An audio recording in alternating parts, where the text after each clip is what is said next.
الشيطان الرجيم بسم الله الرحمن الرحيم الحمد لله رب العالمين الرحمن الرحيم مالك يوم الدين إياك نعبد وإياك نستعين اهدنا الصراط المستقيم صراط الذين أنعمت عليهم غير المغضوب عليهم ولا الضالين صدق الله مولانا العلي العظيم وبلغنا نبيه ورسوله الكريم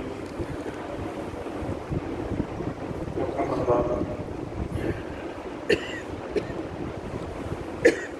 آج ہمارے لیے اور میں سمجھتا ہوں کہ خاص طور پر میرے لیے یہ بہت بڑی سعادت ہے جو انشاءاللہ حاصل ہو رہی ہے کہ بیک وقت 3 ساجد میں سورۃ الفاتحہ سے درس قرآن حکیم کا انشاءاللہ آغاز ہو رہا ہے۔ اللہ رب العزت سے دعا ہے کہ اللہ رب العزت مجھے اس سلسلہ کو تکمیل تک پہنچانے کی صحت و تندرستی کے ساتھ ہمت و توفیق عطا فرمائے، اور اللہ رب العزت ہر قسم کی خطا اور غلطی سے ہمیشہ محفوظ رکھے، جو بیان ہو حق بیان ہو، کوئی بھی دانستہ یا نادانستہ خطا یا غلطی کا کرے کہ نہ ہو۔ میرے محترم احباب، سورۃ الفاتحہ سے اگرچہ ہم نے آغاز کرنا ہے، لیکن اس سے قبل چند باتیں قرآن حکیم کی فضیلت کے حوالہ سے، اس کے نزول کی ترتیب وغیرہ کے حوالہ سے، قرآن حکیم کے آداب کے حوالہ سے، تو اس طرح کے مختلف عنوانات کے اوپر چند باتیں جو ہیں وہ پہلے کرنی ہیں۔ اس کے بعد انشاءاللہ ہم باقاعدہ جو ہے وہ تفسیر کا آغاز کریں گے۔ سب سے پہلی جو چیز ہے وہ ہے اس کتاب کی عظمت اور اس کی فضیلت۔ اس کے بڑے سارے پہلو ہیں، لیکن آج اس کی عظمت و فضیلت کے صرف ایک پہلو کا میں انشاءاللہ ذکر کروں گا، اور وہ پہلو یہ ہے کہ اللہ رب العزت نے سیدنا آدم علیہ السلام و تسلیمات سے نبوت و رسالت کا سلسلہ شروع فرمایا، اور رحمت کائنات خاتم النبیین سیدنا محمد عربی صلی اللہ علیہ وسلم تک یہ سلسلہ اللہ رب العزت نے مکمل فرمایا، اور بہت سارے انبیاء کرام علیہ السلام ان کے اوپر صحیفے بھی نازل ہوئے، اور کچھ انبیاء کرام علیہ السلام پر باقاعدہ کتابیں بھی نازل ہوئیں، لیکن یہ واحد کتاب ہے کہ جس کتاب کی حفاظت کا ذمہ خود میرے اللہ نے لیا۔ باقی تمام کی تمام کتابیں تعریفات کا شکار ہو گئیں، ان کے اندر کئی قسم کے رد و بدل ہو گئے، لیکن قرآن حکیم اللہ رب العزت کی محفوظ کتاب ہے کہ جس کے اندر کوئی لفظی تحریف وہ کبھی بھی نہیں کی جا سکی۔ معنوی تحریف کی کوشش ہوتی ہے لیکن اللہ رب العزت ہر دور میں الحمدللہ ثم الحمدللہ ایسے اہل حق علماء کو پیدا فرماتے ہیں کہ مانوی تعریف کرنے والوں کی باطل باتوں کو وہ رد کر دیتے ہیں اور صحیح بات کو نکھار کے سامنے کر دیتے ہیں، اور اس انداز میں مانوی تعریف سے بھی ایک ساتھ ساتھ حفاظت ہوتی جاتی ہے۔ سورۃ الحجر کے اندر آیت نمبر 9 میں اللہ رب العزت فرماتے ہیں کہ اِنَّا نَحْنُ نَزَّلْنَا الذِّكْرَ وَإِنَّا لَهُ لَحَافِظُونَ، بے شک ہم نے ہی اس ذکر کو نازل کیا ہے اور بے شک ہم ہی اس کی حفاظت کرنے والے ہیں۔ لیکن اس کے مقابلہ میں جو دوسری کتابیں ہیں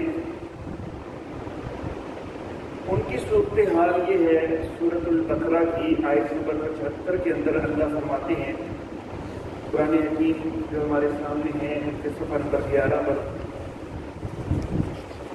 اللہ فرماتے ہیں،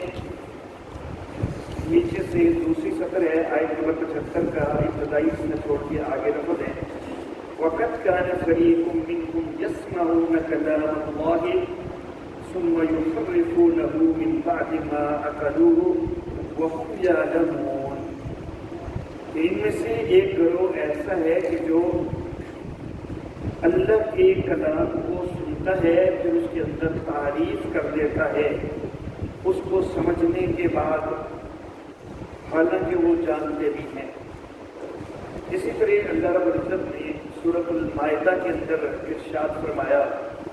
سورۃ المائدہ کی آیت نمبر 13 ہے،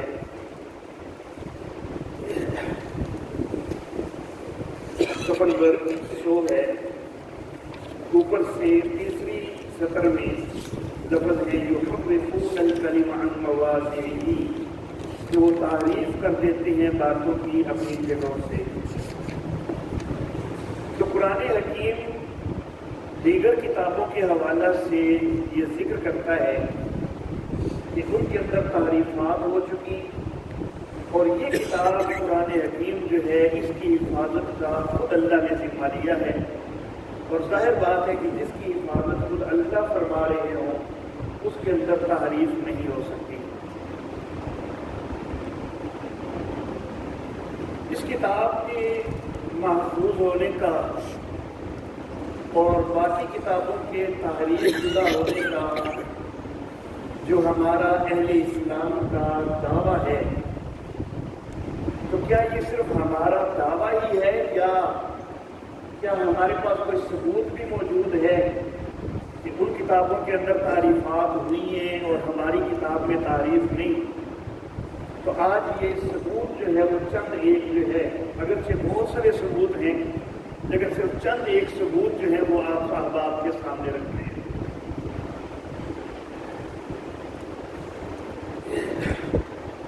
یہ بائبل میرے سامنے ہے جس کے اندر تورات، زبور، انجیل اور دیگر صحیفے موجود ہیں۔ ان صحیفوں میں ایک صحیفہ ہے یرمیہ کا، تو یرمیہ کے صحیفے کے 23ویں باب کی آیت نمبر 36 کے اندر یہ لفظ موجود ہیں کہ تم نے زندہ خدا رب الافواج ہمارے خدا کے کلام کو بگاڑ ڈالا ہے۔ تو گویا کہ خود بائبل کی اپنے اندر یہ گواہی موجود ہے کہ اس کے اندر تحریف ہو چکی ہے، خداوند کا کلام جو ہے اس کو بگاڑ دیا گیا ہے۔ یہ تو ایک مجموعی لحاظ سے بات ہو گئی۔ اس کے بعد ہم آتے ہیں، سب سے پہلے ایک مثال جو ہے وہ میں تینوں کتابوں تورات، زبور اور انجیل کی جو ہے وہ دوں گا، اگرچہ مثالیں تو اور بھی بہت ساری ہیں لیکن قوالب جو ہے وہ نہیں کروں گا۔ سب سے پہلے تورات سے ایک مثال دیتا ہوں۔ تورات کے 5 حصے ہیں: پیدائش، خروج، اخبار، تفصیل اور استثناء، ان میں سے جو آخری حصہ ہے استثناء، اس کا آخری باب ہے 34واں باب ہے، اور اس کی آیت نمبر 5 سے 10 تک جو ہے وہ عبارت میں پڑھنے لگا ہوں۔ اس میں لکھا ہے، پس خداوند کے بندہ موسیٰ نے خداوند کے کہے کے موافق وہی موآب کے ملک میں وفات پائی۔ یہ تورات کے اندر ذکر ہو رہا ہے۔ تورات کس پر نازل ہوئی ہے؟ حضرت موسیٰ علیہ السلام و تسلیمات پر۔ تو حضرت موسیٰ علیہ السلام و تسلیمات پر نازل ہوئی ہے۔ اس وقت ظاہر ہے کہ حضرت موسیٰ کی وفات تو نہیں ہو گئی تھی، لیکن تورات کہہ رہی ہے کہ اس کے بعد حضرت موسیٰ علیہ السلام نے موآب کے ملک میں وفات پائی۔ تو گویا کہ یہ واضح کر رہی ہے عبارت کہ یہ عبارت بعد کا اضافہ ہے، جو حضرت موسیٰ علیہ السلام کی وفات کے بعد جو ہے یہ جملے شامل کیے گئے ہیں۔ پھر کتنا بعد شامل کیے گئے ہیں اس کی شہادت بھی ساتھ ہی آگے مل جاتی ہے۔ اور اس نے اسے موآب کی ایک وادی میں بیت فغور کے مقابل دفن کیا، پر آج تک کسی آدمی کو اس کی قبر معلوم نہیں۔ آج تک معلوم نہیں، اس سے معلوم ہو رہا ہے کہ یہ عبارت کافی دیر بعد کی ہے، کوئی معمولی وقفہ بھی نہیں ہے۔ یہ نہیں ہے کہ کوئی وفات کے تھوڑے دنوں بعد، آج تک معلوم نہیں، یعنی ایک طویل عرصہ گزر گیا وفات کو، تو ایک طویل عرصہ بعد یہ اضافہ کیا گیا ہے۔ اور موسیٰ اپنی وفات کے وقت 120 برس کا تھا، اور نہ تو اس کی آنکھ دلانے پائی اور نہ اس کی طبی قوت کم ہوئی۔ اور بنی اسرائیل موسیٰ کے لیے موآب کے میدانوں میں 30 دن تک روتے رہے۔ پھر موسیٰ کے لیے ماتم کرنے اور رونے پیٹنے کے دن ختم ہوئے، اور نون کا بیٹا یشوع دانائی کی روح سے معمور تھا، کیونکہ موسیٰ نے اپنے ہاتھ اس پہ رکھے تھے، اور بنی اسرائیل اس کی بات مانتے رہے، اور جیسا خداوند نے موسیٰ کو حکم دیا تھا انہوں نے ویسا کیا۔ اس عبارت سے پتہ چلا کہ حضرت یوشع بن نون ان کی نبوت کا عرصہ بھی بیچ میں گزر گیا، اور اس کے بھی بعد جو ہے یہ عبارت شامل کی گئی ہے۔ مزید آگے ہے، اور اس وقت سے اب تک بنی اسرائیل میں کوئی نبی موسیٰ کی مانند جس سے خداوند نے روبرو باتیں کی نہیں اٹھا۔ تو گویا کہ اس حضرت موسیٰ علیہ السلام کی وفات کے واقعہ کو اتنا عرصہ گزر گیا ہے کہ اس کے بعد کئی اور نبی آئے تو ہیں، لیکن کوئی نبی ایسا کہ جس نے اللہ رب العزت سے جو ہے وہ روبرو کلام کیا ہو، ایسا نبی کوئی نہیں آیا۔ تو گویا کہ کئی صدیوں کا عرصہ گزرنے کے بعد جو ہے یہ اضافہ کیا گیا ہے کہ جس میں یہ ذکر کیا گیا ہے کہ کئی نبی آ کے گزر گئے، لیکن ان میں سے کوئی بھی ایسا نہیں تھا کہ جو حضرت موسیٰ علیہ السلام کی طرح ہوتا کہ جس نے اللہ رب العزت، جنہوں نے اللہ رب العزت سے ہم کلامی کا شرف حاصل کیا، اس طرح کا نبی اور کوئی نہیں آیا۔ تو یہ تورات کی اندرونی شہادت جو ہے وہ تورات کے تحریف شدہ ہونے کی وہ میں نے ذکر کر دی۔ اس کے بعد آتے ہیں ہم زبور کی طرف۔ ترتیب زمانی کے لحاظ سے تورات پہلے ہے، پھر زبور ہے، پھر انجیل ہے، تو اس لیے اسی ترتیب سے میں ذکر کرتا ہوں۔ زبور نازل ہوئی ہے سیدنا داؤد علیہ السلام و تسلیمات پر، لیکن زبور کے کئی سارے ابواب، کافی سارے ابواب، پورے کے پورے باب جو ہے نا، ان کی نسبت حضرت داؤد علیہ السلام کی بجائے دیگر لوگوں کی طرف موجود ہے۔ مثال کے طور پر باب نمبر 44 جو ہے اس کا عنوان لکھا ہے کہ میر مغنی کے لیے بنی کورے کا مزمور۔ اب گویا کہ یہ بنی کورے کا مزمور ہے، یہ حضرت داؤد علیہ السلام کا کلام نہیں ہے، بنی کورے کا کلام جو ہے وہ اس کے اندر شامل کیا گیا۔ باب نمبر 50 کا عنوان ہے آصف کا مزمور۔ گویا کہ یہ آصف کا کلام جو ہے وہ پورا ایک چیپٹر جو ہے وہ اس کے اندر شامل کیا گیا۔ باب نمبر 72 کا عنوان ہے سلیمان کا مزمور۔ باب نمبر 89 کا عنوان ہے ایتان ازراحی کا مشکیل۔ تو یہ کئی سارے ابواب ہیں، یہ صرف 4 پہ ہیں، یہ تو میں نے بطور مثال جو ہے وہ ذکر کر دیے ہیں، لیکن بہت سارے دیگر ابواب بھی ایسے ہیں کہ پورے باب کی نسبت ہی حضرت داؤد علیہ السلام کی طرف ہے ہی نہیں، فلاں کا یہ ہے، یہ فلاں کا ہے، یہ فلاں کا ہے، تو یہی چیز واضح کرتی ہے کہ یہ سیدنا داؤد علیہ السلام پر نازل ہونے والی اسی طرح محفوظ کوئی نہیں ہے، اس میں کئیوں کا کلام جو ہے وہ بعد میں شامل کر دیا گیا۔ اس کے بعد ہم آتے ہیں انجیل کی طرف۔ اللہ انجیل کا تاریخ کا بہت بڑا ثبوت وہ تو یہ بھی ہے کہ انجیل اس وقت عیسائی دنیا کے اندر ایک ہے ہی کوئی نہیں، 4 انجیلیں عیسائی دنیا کے اندر رائج ہیں۔ متی کی انجیل جس کو عموماً لوگ متی کہہ دیتے ہیں لیکن لفظ جو ہے وہ متی ہے، متی کی انجیل، مرکز کی انجیل، لوکا کی انجیل اور یوحنا کی انجیل۔ ظاہر ہے کہ سیدنا عیسیٰ علیہ الصلوۃ والتسلیمات پر تو ایک ہی انجیل نازل ہوئی تھی نا، 4 انجیلیں تو نازل نہیں ہوئی تھی، اور وہ جو انجیل نازل ہوئی تھی اس کی نسبت جو ہے وہ یا تو ہو سکتی ہے اللہ کی طرف کی، اللہ کی نازل کردہ انجیل ہے، یا اگر نسبت ہو سکتی ہے تو حضرت عیسیٰ علیہ السلام کی طرف ہو سکتی ہے کہ ان پر نازل ہوئی ہے۔ اس کی نسبت متی کی طرف تو نہیں ہونی چاہیے، اس کی نسبت لوکا کی طرف، مرکز کی طرف اور یوحنا کی طرف تو نہیں ہونی چاہیے۔ تو گویا کہ یہ بعد کے لوگوں کی لکھی ہوئی ہے، تو جو خود حضرت عیسیٰ علیہ السلام کے دور میں انجیل موجود تھی وہ دنیا میں ہے ہی کوئی نہیں۔ یہ چاروں کی چاروں جو ہے یہ بعد کے دور میں لکھی گئی ہے۔ ان میں سے جو سب سے پہلی لکھی گئی ہے وہ مرکز کی کہی جاتی ہے، اگرچہ اہمیت کے لحاظ سے عیسائی دنیا میں متی کی انجیل کا درجہ پہلے ہے، وہ متی کی انجیل کو زیادہ اہمیت دیتے ہیں، لیکن مرکز جو ہے اس کو تقدم زمانی حاصل ہے کہ وہ سب سے پہلے لکھی گئی، اور جو سب سے پہلے بھی لکھی گئی ہے نا وہ 70 عیسوی میں لکھی گئی، حالانکہ حضرت عیسیٰ علیہ السلام اس سے بہت پہلے جو ہے ان کا رفع آسمانی ہو چکا ہوا تھا، اور مرکز نے جو لکھی ہے وہ 70 عیسوی میں جا کے لکھی ہے، حضرت عیسیٰ علیہ السلام کے رفع آسمانی کے بہت سارے سال بعد۔ اللہ اللہ، بعض نے کچھ زمانہ اس کا مزید پیچھے کرنے کی کوشش کی، لیکن 56 عیسوی سے پہلے کی کوئی روایت عیسائی دنیا کے اندر موجود نہیں ہے۔ اگر مرکز کو مزید 70 عیسوی سے پیچھے لے جایا بھی جائے تو 56 عیسوی سے پہلے کی کوئی روایت موجود نہیں ہے، تو گویا کہ پہلی انجیل جو ان چاروں میں سے ہے وہ تو 56 عیسوی میں لکھی گئی ہے، مرکز نے لکھی ہے۔ اور یہ جو چاروں لوگ ہیں نا، متی، مرکز، لوکا اور یوحنا، ان میں سے کوئی ایک بھی حضرت عیسیٰ علیہ السلام کا براہ راست شاگرد نہیں ہے، کوئی ایک بھی صحابی نہیں ہے، بلکہ شاگردوں کے آگے شاگرد ہیں۔ تو انہوں نے جو لکھی ہے، اگر اس سے پہلے کیا انجیل نہیں تھی، ظاہر انجیل تو حضرت عیسیٰ علیہ السلام کے دور میں موجود تھی، تو وہ سامنے ہونی چاہیے، نہ کہ یہ والی انجیلیں کہ جو 70 سال بعد جو کوئی 56 سال عیسوی میں جا کے لکھی گئی ہیں، تو یہ والی انجیلیں جو ہے یہ بہت بعد میں لکھی گئی۔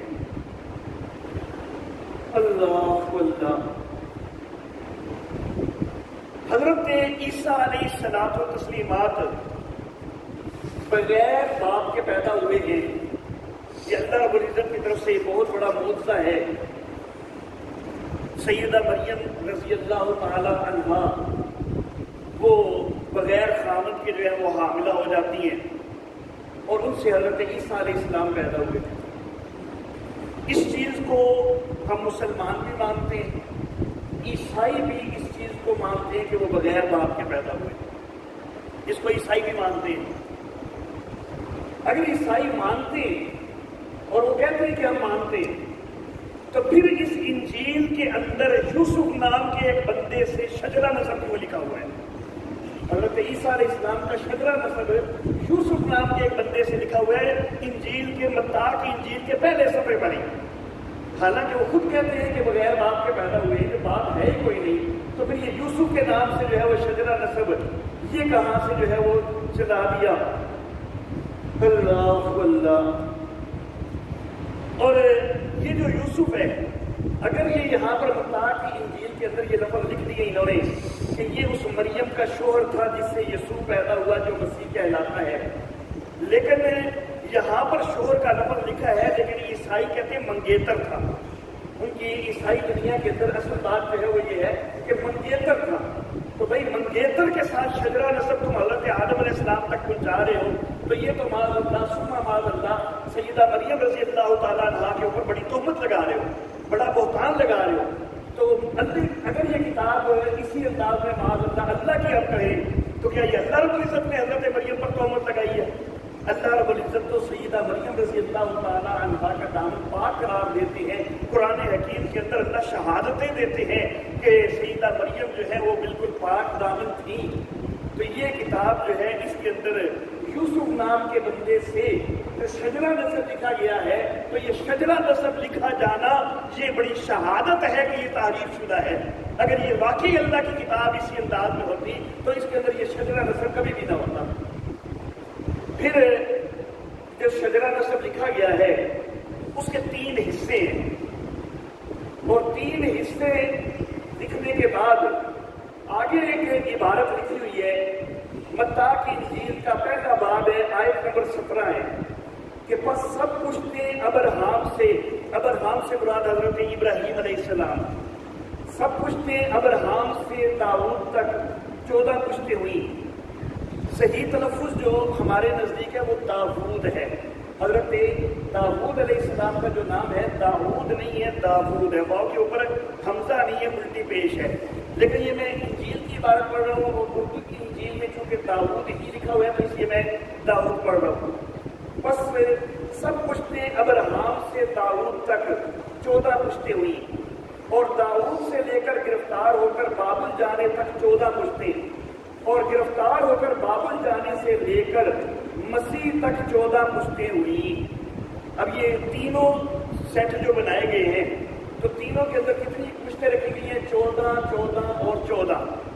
اب جب 14 14 اور 14 ہوں تو ان کا مجموعہ کتنا ہونا چاہیے؟ 42 ہونا چاہیے نا۔ لیکن یہاں پر یہ جو پیچھے پشتیں لکھی ہوئی ہیں نا، ان ساریوں کو شمار کر کے دیکھیں، ان کو گن کے دیکھیں تو وہ 41 پشتیں بنتی ہیں، 42 پشتیں بنتی کوئی نہیں ہے۔ تو لکھی ہوئی 41 پشتیں ہیں، اور آگے جو ہے وہ گنتی جو بنائی گئی ہے تو وہ یہ بنائی گئی ہے کہ 14 14 اور 14 پشتیں، تو پھر تو 42 پشتیں ہونی چاہیے تھی۔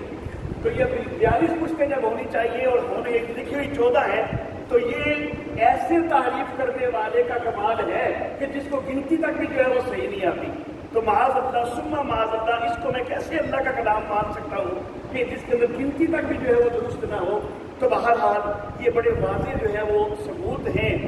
کہ تورات کے اندر بھی، زبور کے اندر بھی، انجیل کے اندر بھی تعریفات ہو چکی ہیں۔ درس کا دوسرا حصہ